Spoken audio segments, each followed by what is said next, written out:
Halo teman-teman, perkenalkan nama saya Taufikul Lutfia dari Program Studi Pendidikan Guru Sekolah Dasar Universitas Muria Kudus. Jadi, pada kesempatan kali ini saya akan membuat video nih tentang analisis video pembelajaran berbasis proyek atau PJBL.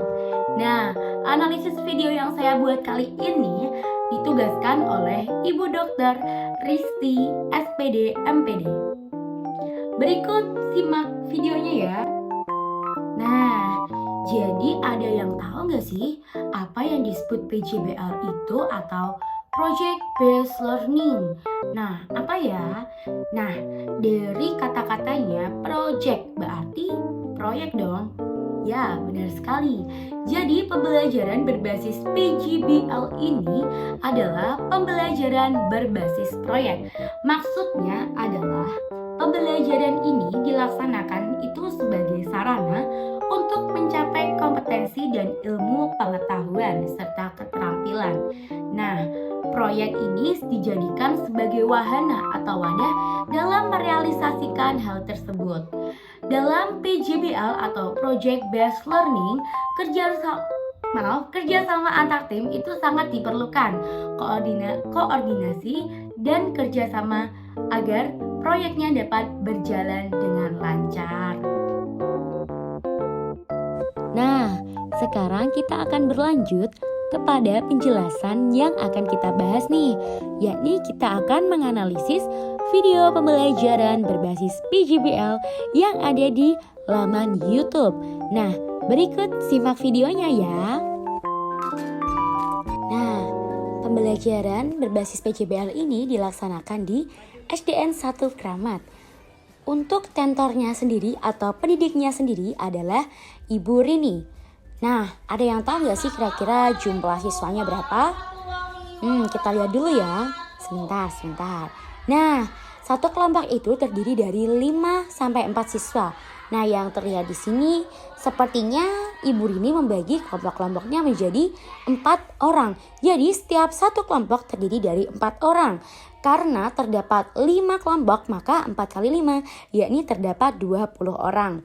Di sini kalian bisa melihat implementasi dari pembelajaran berbasis PJBL itu diawali dengan PPK religius atau bisa kalian sebut saja ketika kita berdoa di awal mulainya pembelajaran dimulai. Kemudian Bu Rini melakukan ice breaking agar siswa dapat rileks ketika melakukan pelajaran dan tidak tegang.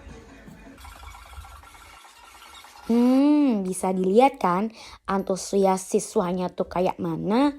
Nah, di kegiatan satu ini Ibu Rini melakukan pembelajaran bahasa Indonesia dengan membagi menjadi beberapa kelompok. Nah, Bu Rini di sini memberikan jadwal dan memberikan lembar kerja atau LKPD kepada siswanya. Di sini Ibu Rini membantu siswa-siswa yang ada di kelompok untuk membantu dan memfasilitasi dan membantunya ketika mengerjakan tugas tersebut. Untuk kegiatan yang kedua ini, Ibu Rini melakukan implementasi dari PJBL itu sendiri. Jadi pada saat pembelajaran berbasis PJBL ini, Ibu Rini mengimplementasikannya kepada pembelajaran IPA. Ibu Rini melakukan suatu praktek nih. Apa ya kira-kira? Nah, kalian bisa lihat kan Ibu Rini itu memegang suatu rancangan rambu lalu lintas. Rambu lalu lintas sederhana. Ya, jadi setiap kelompok ini nanti akan praktek membuat rambu-rambu lalu lintas. Kira-kira ada yang tahu korelasinya nggak ya? Nah, ternyata rambu-rambu lalu lintas itu merupakan implementasi dari proyek mengenai materi tentang rangkaian listrik sederhana yang dibuat anak-anak pada kelas 6 ini membuat rangkaian listrik paralel. Aduh maaf ya, terlalu kejepit-jepit nih lidahnya ketika menjelasin. Nah, bisa dilihat dalam videonya kan, anak-anak itu sangat antusias loh dalam praktek kali ini. Nah, yang kegiatan kali ini siswa itu udah pada sibuk ya merancang rancangannya sendiri karena memang proyek di dalam mata pelajaran IPA kali ini mereka memang membuat sebuah rambu-rambu lalu lintas. Seperti itu. Nah, bisa lihat kan? Oke, kamu pasti sudah selesai. Nah, kan? tahap apa ya ini kira-kira adik-adik? Ada yang bisa jawab nggak ya? Gimana? Udah siap untuk Nah, presentasi ke depan? pada tahap kali ini, Ibu Rini Dua orang siap melakukan, presentasi.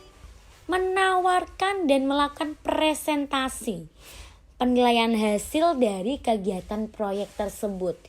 Presentasinya nih gimana sih Kak caranya? Nah, per kelompok itu diwakilkan 2 orang untuk maju ke depan menjelaskan hasil presentasi dan hasil proyek yang telah ia buat tadi anak-anak. Tuh bisa dilihat kan? Banyak loh yang ingin maju duluan ya. Ternyata di sini bisa dilihat dari videonya, pembelajaran yang terjadi sangatlah aktif. Nah, di sini Bu Rini memberikan reward terbaik. Reward itu apa sih? Reward itu suatu hadiah. Hadiah yang diterima bagi kelompok yang melaksanakan praktik tersebut dengan baik. Alia. Oke, Alia. Kemudian yang terakhir ini ada menyimpulkan suatu kegiatan pembelajaran dari awal hingga akhir.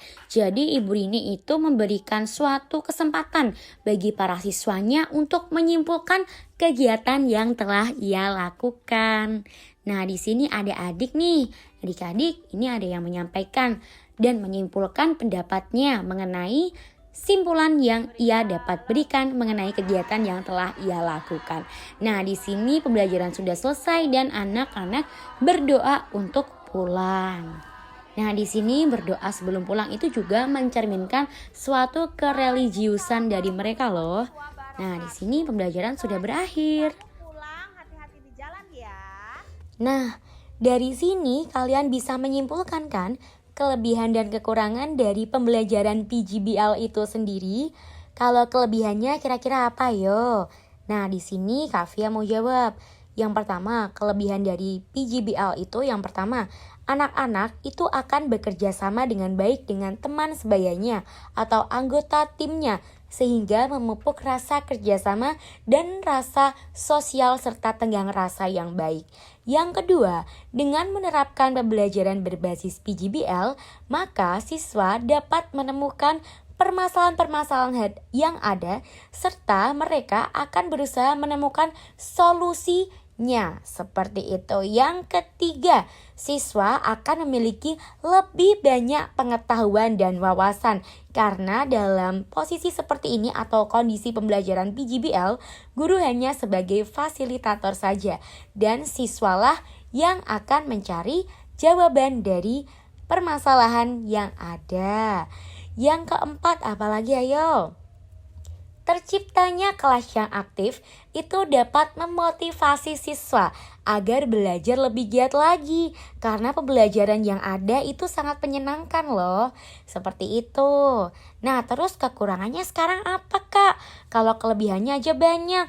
Banyak juga sih ada kekurangannya. Segala kelebihan juga pasti ada kekurangannya dong. Yang pertama, kekurangan dari PJBL itu sendiri. Bagi siswa yang memiliki sikap introvert,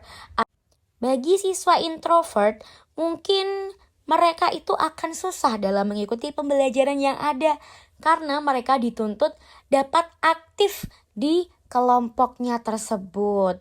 Nah, yang kedua, bagi siswa-siswa yang seperti ini cenderung untuk dijauhi oleh temannya karena untuk seusia SD mereka belum bisa mengerti maksud dan sifat dari temannya tersebut. Seperti itu. Yang ketiga apalagi nih? Nah, peran orang tua juga merasa kurang di sini karena tidak banyak orang tua yang mengerti tentang pembelajaran seperti itu. Beberapa anak akan membebankan tugasnya nanti kepada orang tua di rumah